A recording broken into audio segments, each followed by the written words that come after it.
Can you believe that that arrangement is made up with cake pops? Cake pops and little mini plum puddings. Now, that is not an intentional collection. That is a sporadic collection of cake pops, mini plum puddings that I've done as I've had leftover clays and stuff. And as you can see, I've got leftover clay in these bags. Now, this is important. You look at the consistency. So they've been left in the bags and they've gone quite rubbery. See, there's no stickiness on that. That is perfect for this project. So when you're, like if you've left your clay for a while and you think, oh, I've got to throw it out, it's too rubbery. No, there's usually always a project you can do with it.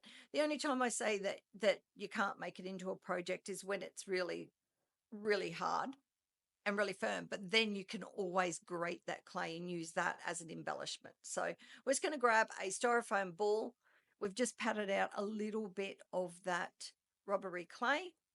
Now, of course, you can make these without having used up leftover clay. This is just a great project for that leftover clay. But you could use it just regular, and you could be way more intentional with your colors. And I think I'd love to see some really intentional displays done. And you can use these cake pops as, imagine doing a bouquet display on the top of a cake. You can add these to cake slices. You can add them to ice creams, shakes, because you can do them in all different sizes. Like, it is a very versatile sort of a fake baked craft.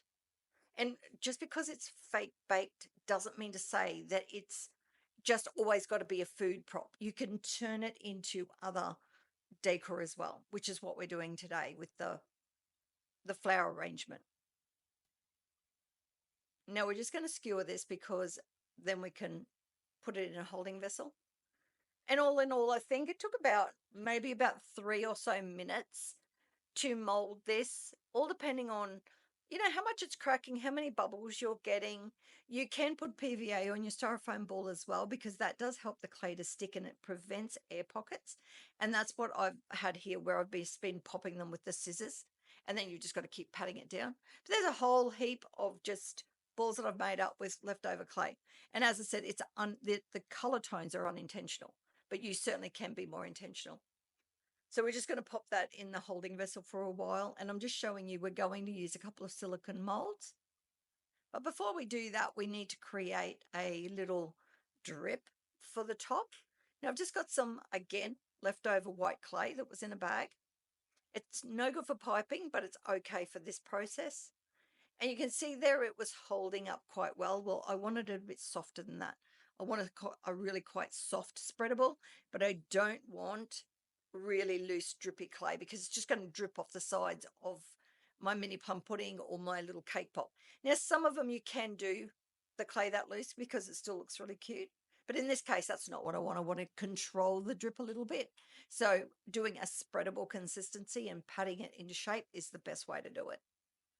So once I'm happy with my consistency, I'm just going to put it into my piping bag.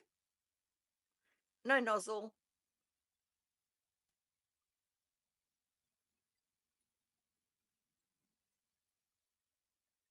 Get every little bit out of there. I really don't like wasting clay if I don't have to. I usually find a project to use it up on. And just grab that bag and turn that bag out nice and clean at the top. That's a great little tip, that. Now, just to stop that clay from moving around, we will tie a knot.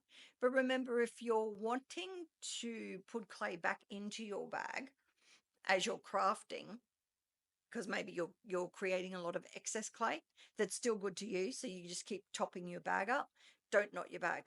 Because once you've knotted your bag, and especially when you've cut the top off it, you're not going to be able to open up that inner bag and put your clay back in. So you're just going to freehand a bit of a drippy pattern on the top. And then we go back and we fill that in. And it's not looking that fantastic at the moment, but that's okay. Trust the process. Now we're going to get a wet brush. Now, when I say a wet brush, you don't want it so dripping wet that the water is running all down the side of your project. You sometimes do get those water drips, and you've got to look out for them and make sure that you get rid of them as soon as possible. but the water on the brush allows you to move your clay around, flatten your clay and smooth your clay without the brush sticking. If you try doing this with a brush that was dry, you're just going to make a big mess. We're just tapping it out. Once it gets super smooth, as long as your brush is still wet, and you do want a nice soft brush too, because otherwise you leave bristle marks in the clay. Once it sort of starts smoothing right out, you can give it a smoothing brush motion, but you've just got to be careful. But you can see how well that clay is now smoothed out, and it just looks like icing, right? We're going to use 2 different leaf molds, like in the one mold, but 2 shapes, 2 leaf shapes, just again to give your project some interest. And honestly, you could be doing 1 leaf, 3 leaves, like totally up to you.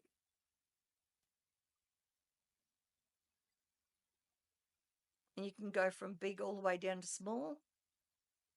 This is a great thing about creating your own decor. You can do whatever you want, and it does not have to make sense.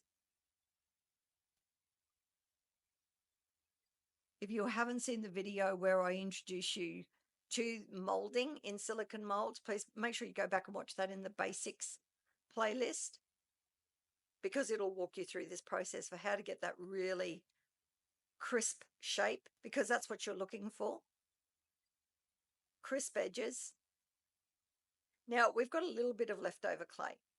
And one of the things that I like to do, instead of popping that back into the bag, especially if you've been good and actually clip sealed your bag, you don't want to have to open it again for this little tiny bit of clay. So you could just make a couple little balls, and you could actually put those in glitter and have little ball embellishments. Or you can do what I've done there and just using the heel of your hand, flatten them out, pop them into a little bit of glitter. Once the glitter's on them, even though the clay is wet, they won't stick together. They will stick together before the glitter goes on them, so be careful. Just give that a bit of a shake, get rid of that excess glitter. Pop the glitter back into your container. Now, the only reason I use a palette knife here is because I was going to put that glitter back into that glitter container, and then I saw it was like big, chunky, sort of leftover, and I didn't want it actually going back in there. So there was no special reason as to why I used the palette knife.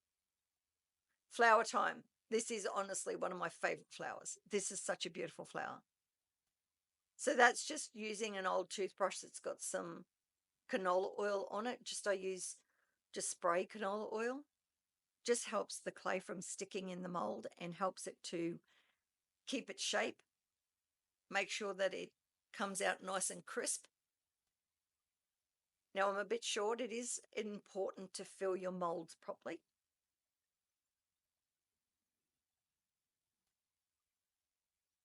Happy with that. And that is just a beautiful, beautiful flower. Now I have made one earlier, and you can see it's a little bit paler, and it also shrinks a little bit in size. But when you're pressing like any of your molded embellishments down, if they are pre-molded, it makes it easier because you can press on them without distorting the shape. However, so the leaves are okay because I'm not putting much pressure on them, but a flower, because I'm sinking it down, I'm pressing on it, and it's got such delicate petals, it makes sense to have it pre-done. Now at this stage, you could put a little bit of glitter on there. But if you were using a flower mold that was much bigger and you need it to curve, then you need to put that on while it's wet to get the shape. And here are some that I've just, like I said, used up leftovers, made some Christmas versions, made some other rose versions.